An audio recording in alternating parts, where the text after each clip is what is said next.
वेद ने मन ही मन प्लान किया। रोहन तक ये खबर पहुंचाना है कि धनंजय सोनिया के साथ था और सोनिया के गायब होने के पीछे धनंजय का हाथ है। फिर वो प्यार का पागल पंछी धनंजय के लिए जरूर कोई ना कोई प्रॉब्लम खड़ी करेगा और तब मौके का फायदा उठाकर मैं लूंगा अपना बदला। ये सोचते हुए वो मेंशन वापस पहुंचा। उसने कमरे से अपना लैपटॉप उठाया और लिविंग रूम में आकर बैठ गया। अभी के लिए सोनिया की गुत्थी सॉल्व हो गई थी, लेकिन सीक्रेट फोर्स के बारे में जानना बाकी था। अवंतिका ने उसे ज्यादा इंफॉर्मेशन नहीं दी थी, शायद इस डर से कि कहीं वेद भी उसके पेरेंट्स की तरह मौत के घाट न उतारा जाए। लेकिन वेद डरने वालों में से नहीं था। वेद सीक्रेट फोर्स के बारे में सर्च करना शुरू किया। काफी देर तक सर्च करने के बाद तो उसे कुछ आर्टिकल्स मिले जिसमें यह दावा किया गया था कि सीक्रेट फोर्स है, लेकिन किसी भी आर्टिकल में उसे कोई खास जानकारी नहीं मिली। तभी उसे ऑनलाइन चेस गेम का नोटिफिकेशन आया। वेद बड़बड़ाया, सीक्रेट फोर्स के बारे में ऑनलाइन की इंफॉर्मेशन ही नहीं है। नानी भी कुछ नहीं बता रही। शायद शरद सन्याल को पता हो, लेकिन अभी सुबह के 4 बज रहे हैं। इस वक्त उन्हें कॉल करना सही नहीं है। यह सोचकर वेद ने चेस गेम के नोटिफिकेशन पर क्लिक किया और बोर्ड सेट करके ऑनलाइन चेस खेलने लगा ताकि अपना माइंड क्लियर कर सके और शुरू से कुछ सोच सके। चेस खेलकर वेद रिफ्रेश फील करता था। उसका पूरा फोकस गेम पर था कि कब सुबह हो गई उसे पता ही नहीं चला। सुबह जब कियारा कमरे से बाहर आई तो उसने देखा कि वेद लैपटॉप पर कुछ गेम खेल रहा है। पिछले कुछ दिनों से वो नोटिस कर रही थी कि वेद दिन रात लैपटॉप पर कुछ ना कुछ करता रहता है। तो कियारा ने आखिर पूछ ही लिया, वेद तुम रात भर बैठकर चेस ही खेलते रहे? तुम्हारे पास कोई और काम है या नहीं? वेद ने स्क्रीन से नजर हटाए बिना सार्कास्टिक टोन में जवाब दिया, हाँ जी, चेस के अलावा और कोई काम ही नहीं है मेरे पास। लेकिन तुम्हारे पास तो है, फिर ये बकवास करने का टाइम कहां से निकाल लेती हो? मैं तो बस पूछ रही थी। वेद ने अभी भी स्क्रीन पर फोकस करते हुए कहा, पूछने का कोटा पूरा हो गया हो तो अब मुझे कंसंट्रेट करने दो। यह सुनकर कियारा का मूड और खराब हो गया। तभी कियारा को एक शरारत सूझी। उसने किचन में जाकर पानी का ग्लास भरा और पानी पीते हुए वेद के पीछे आकर बोली, दिखाओ तो तुम्हें कितना चेस खेलना आता है। ये कहते हुए उसने जानबूझकर लड़खड़ाने का नाटक किया और पूरा पानी वेद के ऊपर डाल दिया। वेद ने तुरंत लैपटॉप बचाने के लिए उसे दूर किया तो लैपटॉप स्क्रीन पर यू लॉस्ट का मैसेज आ गया। कियारा मुंह दबाकर हंस पड़ी और फिर खांसते हुए बोली,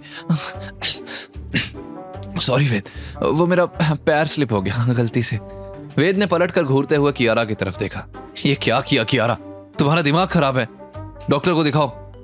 मेरे पीछे क्यों पड़ी हो? कियारा मुंह बनाकर बोली, बोला ना गलती से हो गया, मैंने जानबूझकर थोड़ी किया। वेद ने गुस्से में लैपटॉप को साइड में रखा और शर्ट चेंज करने के लिए वहां से जाते हुए बड़बड़ाया, गलती तो मुझसे हो गई थी जो दादी की बात मानकर इस नकचड़ी से शादी कर ली। वहीं कियारा की नजर लैपटॉप स्क्रीन पर पड़ी। ऐसा क्या गेम है, सिर्फ चेस ही तो है, उसके लिए इतना क्या गुस्सा हो रहा है ये?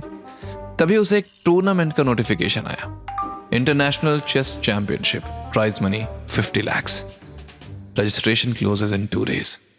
15 लाख? कियारा हैरानी से नोटिफिकेशन देखने लगी। उसी वक्त गवीना बाहर आई और कियारा के बगल में बैठते हुए बोली, गुड मॉर्निंग, तू कब से चेस खेलने लग रही से? कियारा ने जवाब में कहा, मैं नहीं, वेद खेल रहा था। वेद का नाम सुनते ही गवीना का इंटरेस्ट बढ़ गया और उसने लैपटॉप स्क्रीन देखकर एक्साइटेड होकर कहा, कियारा ये तो वही टूर्नामेंट्स है जिनमें मेरे बापूजी भाग ले रहे हैं ऐसे। ये सुनकर कियारा ने पूछा, रियली, ये इतना फेमस टूर्नामेंट है क्या? गवीना ने कहा, हाँ जी, दुनिया भर के टॉप चेस खिलाड़ी ऑनलाइन खेले से और विनर ने पूरे 1 करोड़ मिले से।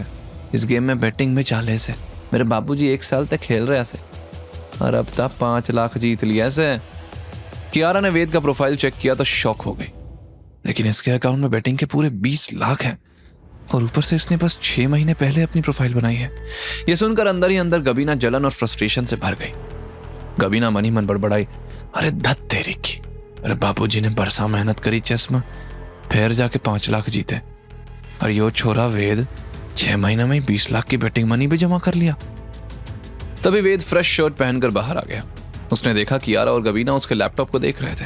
वेद ने सस्पिशियस टोन में पूछा, कोई प्रॉब्लम है? ये कहते हुए वेद ने तुरंत लैपटॉप बंद करके अपनी तरफ खींच लिया तो कियारा ने हैरानी से कहा, हम तो बस टूर्नामेंट के बारे में देख रहे थे, तुमने बताया नहीं कि तुम इतना अच्छा चेस खेल लेते हो। वेद ने कियारा को देखकर उसकी आंखों में आंखें डालकर पूछा, मैंने नहीं बताया? क्या तुमने कभी मेरे बारे में जानने की कोशिश भी की है? मैं तुम्हारे बारे में सब कुछ जानता हूँ, तुम्हारी फैमिली, तुम्हारे फ्रेंड्स, तुम्हारी प्रॉब्लम्स, लेकिन तुम्हें क्या पता है मेरे बारे में? क्या तुमने कभी पूछा मुझसे? वैसे भी नानी अभी सो रही है तो ये कंसर्न दिखाने का नाटक करने की जरूरत नहीं है। ये कहकर वेद लैपटॉप लेकर अपने कमरे में चला गया। वहीं कियारा हैरानी से वेद को देखती रह गई। उसे रियलाइज हुआ कि जब से सोनिया वाला इंसिडेंट हुआ था, वेद सिर्फ अवंतिका के सामने ही उससे ठीक से बात कर रहा था, वरना वो उसे अवॉइड ही कर रहा था। अंदर वेद ने वापस लैपटॉप ऑन किया और चेस खेलने लगा। उसी वक्त आरके इंडस्ट्रीज के हेडक्वार्टर में एड शूट होने वाला था। उसके लिए फेमस मॉडल्स को बुलाया गया था। अभय, रिया और विशाखा, वो तीनों लिफ्ट में थे और ऐड करने को लेकर एक्साइटेड थे। तभी लिफ्ट का दरवाजा खुला और ऑफिस में एक एम्प्लॉय माही हाथ में महंगी वाइन्स का बॉक्स पकड़े लिफ्ट में आई। यही वाइन्स मॉडल्स के एड शूट में यूज होने वाली थी। लिफ्ट के अंदर वो तीनों मॉडल्स आपस में मस्ती कर रहे थे कि तभी एक मॉडल रिया की ऊंची हील्स की वजह से बैलेंस बिगड़ा और वो माही से टकराकर नीचे गिर पड़ी। उसका धक्का लगने से माही लड़खड़ाई और उसके हाथ से बॉक्स छूटकर गिर गया और सारी वाइन्स की बॉटल्स टूटकर बिखर गई। माही घबरा कर चिल्लाई, ये क्या किया तुमने? इधर रायज़ादा मेंशन में सुबह के 10 बज रहे थे और वेद अपने गेम में मस्त था कि तभी उसके फोन की घंटी बजी। उसने स्क्रीन पर कंपनी के सिक्योरिटी गार्ड रघु का नाम देखा। वो सिक्योरिटी वालों को पहले ही इंस्ट्रक्शन देकर आया था कि कंपनी में जो भी सस्पिशियस या गलत हो तो वो उसे उसकी खबर देते रहें। साथ ही साथ एम्प्लॉयज भी अगर छुपकर कुछ करें तो उसे मैसेज करके इन्फॉर्म करें। ये वेद का तरीका था नजर रखने का, क्योंकि कंपनी के बारे में सिक्योरिटी वालों को ही सबसे ज्यादा पता होता है। वेद ने कॉल देखकर कहा, जरूर कोई इंपॉर्टेंट बात होगी। वेद ने तुरंत कॉल रिसीव किया तो फोन के दूसरी तरफ से रघु की परेशान आवाज आई, वेद सर, कंपनी में कुछ प्रॉब्लम हो गई है। वेद ने जवाब में कहा, ठीक है, मैं आ रहा हूं। वेद जल्दी से तैयार होकर कंपनी के लिए निकल गया। वहीं हॉल में बैठी गबीना ने वेद को बाहर जाते देखा तो चुपके से वेद के रूम की तरफ गई।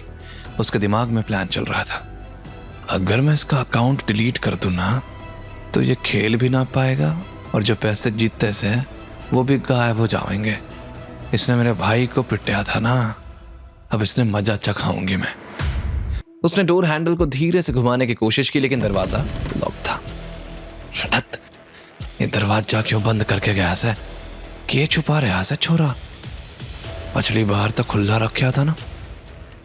दरअसल पिछली बार जब कियारा और गबीना ने उसके रूम की तलाशी ली थी तब से वेद रूम को लॉक करके ही बाहर जाता था। रूम लॉक देखकर गबीना मन ही मन बोली, आगे से अब कोई और जुगाड़ सोचना पड़ेगा। इधर कियारा तैयार होकर ऑफिस जाने के लिए कार में बैठी थी। तभी उसके फोन पर सीमा का कॉल आया। कॉल रिसीव करते ही सीमा की आवाज सुनाई पड़ी, मैम, मॉडल्स कुछ देर पहले ही पहुंच गए हैं। कियारा जवाब में बोली, अच्छा हुआ कि हमने वाइन फेयर के पहले ही एड शूट का प्लान बना लिया। अब तो इतने फेमस मॉडल्स के जरिए हमारी कंपनी को और हाइप मिलेगी। मैम, आपके आइडियाज तो हमेशा ब्रिलियंट होते हैं। अच्छा, मैं ट्रैफिक में फंस गई हूँ, आप बस हेडक्वार्टर पहुंचिए जल्दी, मैं भी आ रही हूँ। कॉल डिस्कनेक्ट होने के बाद कियारा फोन पर लेटेस्ट बिजनेस न्यूज देखने लगी। दूसरी तरफ कुछ देर पहले कंपनी में जब मॉडल्स मस्ती कर रहे थे तब उनमें से रिया नाम की मॉडल ने ऑफिस की एम्प्लॉय माही को गलती से धक्का मारा था और माही के हाथ में रखा वाइन का बॉक्स गिर गया, जिससे महंगी वाइन की बॉटल्स टूट गई और पूरी वाइन फैल गई। आगे की कहानी जानने के लिए देखें अगला एपिसोड सिर्फ पॉकेट एफएम के YouTube चैनल पर और के फॉर किंग के सारे एपिसोड्स को सुनने के लिए डिस्क्रिप्शन में दी लिंक से डाउनलोड करें पॉकेट एफएम ऐप।